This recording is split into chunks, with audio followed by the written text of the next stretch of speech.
না ও। 1+1 এর অফার যেটা আপনি চালু করেছিলেন, হ্যাঁ, ওই অফারটার বাজেট কত?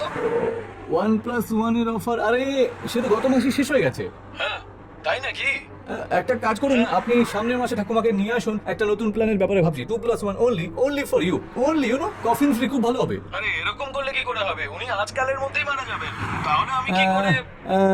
আচ্ছা, এর জন্য একটা অফার আছে, মানে আপনার কাছে ওনার অনেক সম্পত্তি আছে তো। আগে অনেক আছে। আরে চিন্তা করবেন না, একটা হাসপাতাল আছে, এখানে আপনার জানাশোনা তো থাকবে, ওখানে গেলেই আপনার প্ল্যান সাকসেস হয়ে যাবে। সুপার আইডিয়া দাদা, পরে কথা বলছি।